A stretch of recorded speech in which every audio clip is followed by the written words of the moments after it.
جی السلام علیکم ورحمۃ اللہ وبرکاتہ.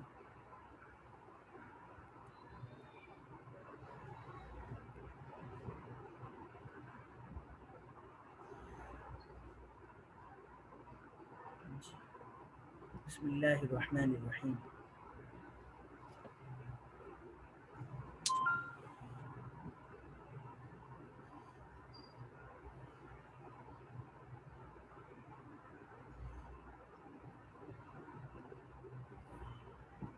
جی بسم اللہ الرحمن الرحیم.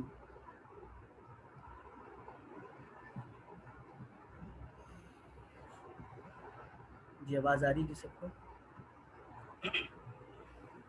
جی آج ہم سبق کے جی استاد جی آ رہی ہے آپ کی بات. جی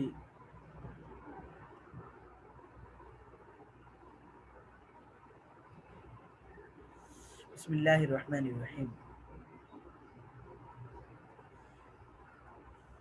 جی سبق کا ابتدائی آج پہلا ہے تو تعریف، علم الصرف کی تعریف. علم الصرف کی تعریف یہ آپ کے سامنے ہے کہ علم الصرف چند ایسے قوانین کے جاننے کا نام ہے کہ جس کے ذریعے ایک کلمے کو دوسرے کلمے سے بنانے کا طریقہ معلوم ہوتا ہے. یعنی ایک کلمے کی جو اس کی اشتقاق اور مشتق من ہو، اس کو کیسے بنایا جائے گا، تو اس کا طریقہ ہمیں معلوم ہوتا ہے اسے. لیکن اس سے اعراب و بنا کی پہچان نہیں ہوتی، کیونکہ اس کی پہچان علم النحو سے ہوتی ہے. ٹھیک ہے. ایک بات، تعریف کا جاننا کیوں ضروری ہے؟ تعریف تو میں نے بتلا دی ہے، اس کا جاننا کیوں ضروری ہے اس کو ذرا سمجھیے گا. اس کی وجہ یہ ہوتی ہے کہ جب انسان کو تعریف کا پتہ چل جاتا ہے تو اس سے پھر اس کو مطلب یہ پتہ ہوتا ہے کہ میں نے اس علم میں کیا پڑھنا ہے، میرا مطمع نظر کیا ہے. جی اس لیے تعریف، تو اس تعریف کو ذہن میں رکھیے گا کہ علم الصرف کا ایسے قوانین کے جاننے کا نام ہے جس کے ذریعے سے ایک کلمے کو دوسرے کلمے سے بنانے کا طریقہ. مثلا جی اب جیسے مطلب ضربہ ہے، اس کو ہم کس سے بنائیں گے اور اس کی ماضی کیسے بنائیں گے، اس کی مضارع کیسے بنائیں گے، اس کے جو ہے نا امر کیسے بنائیں گے، اس کے نہیں کی گردان کیسے بنائیں گے.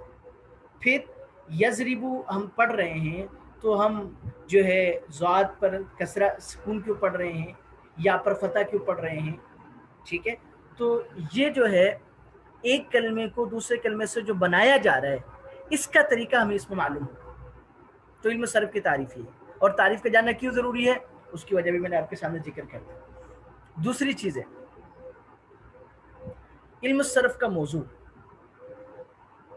یعنی مقصودی چیز جو ہوگی، ٹھیک ہے، جو اس کو دوسرے اس جیسے علوم سے جدا کرے. ٹھیک ہے. وہ ہے الکلمۃ من حیث الصیغہ. کلمہ سے بحث ہوگی لیکن کس اعتبار سے ہوگی؟ صیغے کے اعتبار سے. ٹھیک ہے. اب اس کا جاننا کیوں ضروری، میں آپ کو ایک مثال دیتا ہوں. جیسے دو چیزیں ہیں، انسان کا بدن ہے، ٹھیک ہے، اور ایک انسان کی روح ہے. اطباء جو ہیں، اطباء ڈاکٹر حضرات، وہ بھی انسانی بدن پہ محنت کرتے ہیں، اور انبیاء علیہم الصلاۃ والسلام سے لے کر اس وقت جو کلمہ گو ہے وہ بھی انسانی اس پہ محنت کرتے ہیں. خاص طور پہ آپ اس کو آپ یوں سمجھ لیجیے، جو شیوخ ہیں، پیر حضرات ہیں، صلحاء ہیں، وہ بھی محنت کرتے ہیں. لیکن دونوں کی محنت کا میدان ایک ہی چیز ہے، لیکن ان کا مطمع نظر مختلف ہے.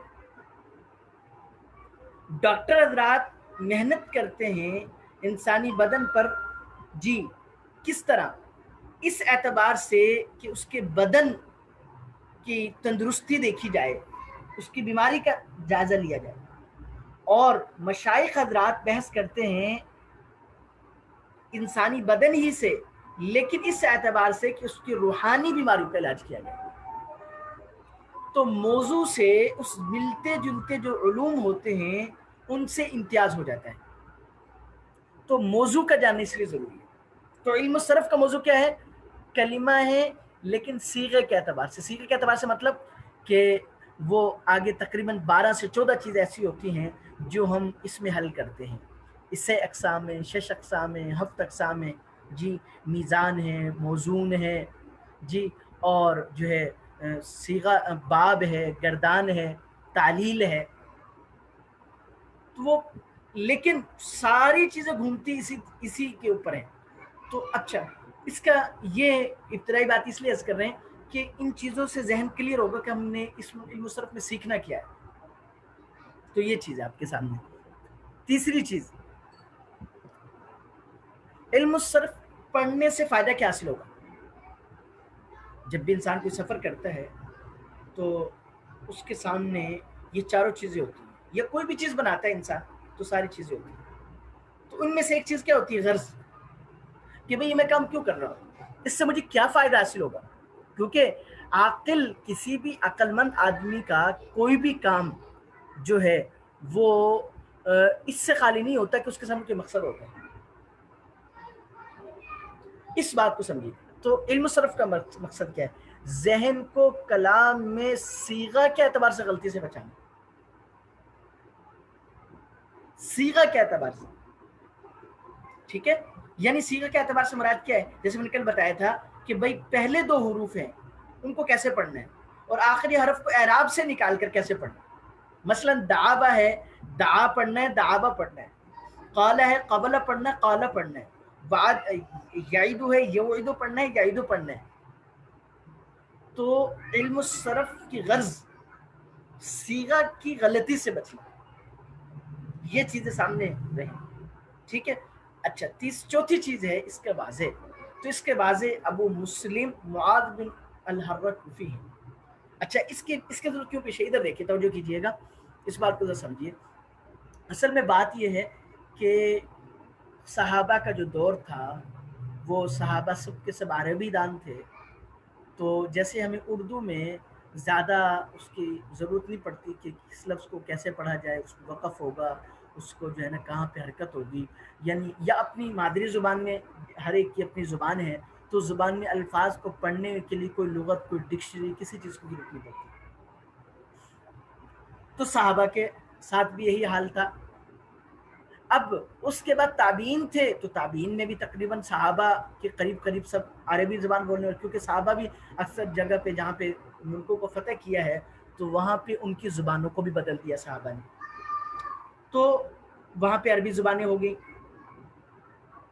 اب جب فتوحات بڑھی اور دائرہ عجم تک وسیع ہوا تو ضرورت پڑی کہ چونکہ وہ تو عربی نہیں تھے، تو ضرورت پڑی ایسے علوم کو لانے کی، ایسے قواعد کو لانے کی جس کو ہم اپنی موجودہ زبان میں، یعنی کہ جہاں استعمال کرتے گرامر کی، کہ عربی کو کیسے پڑھنا، کیسے نہیں پڑھنا، کس لفظ کو کیسے پڑھنا ہے، کیسے نہیں پڑھنا، اور اس کی پہچان کیا ہے، اس کی تفصیل کیا ہے۔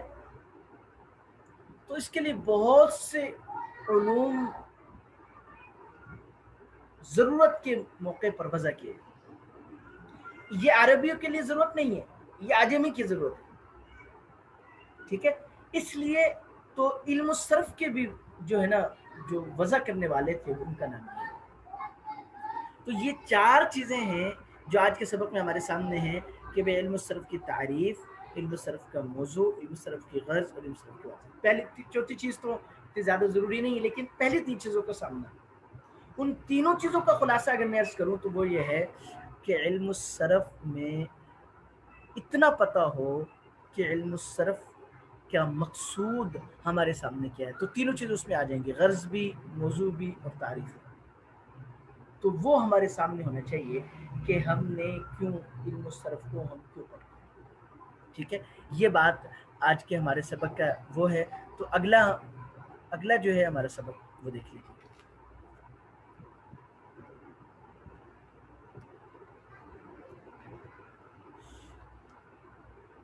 دوسرا سبق، اس کی آگے تفصیل ہے، کچھ چیزیں مقدمہ، اس کو ہمارے ہاں وہ کہا جاتا ہے کہ بھئی مقدمہ، کہ بھئی کچھ چیزیں ابتدائی باتیں ہیں کہ جن چیزوں کی وجہ سے کیا ہوتا ہے پھر ہمیں آگے چلنا ہمارے لیے آسان ہو جاتا ہے.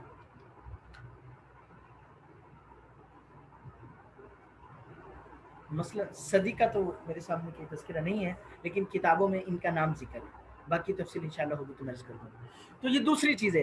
اب ہمیں آگے چلنا ہے، کچھ باتیں ابتدائی ہیں، لیکن جیسے تعریف ہے، غرض ہے اور واضح ہے، موضوع ہے، اسی طرح یہ چیزیں، ان چیزوں سے ہماری پہچان پہلے سے ہے. سے اقسام ہے. سے اقسام سے مراد کیا ہے؟ اسم، فعل، حرف. تو چونکہ ہم ایک ہمارا جو اس زمانہ ہے، تو اس زمانے کے سے تقریباً 15-20 سال 30 سال پہلے چلے جائیں تو فارسی کا استعمال ہوتا تھا.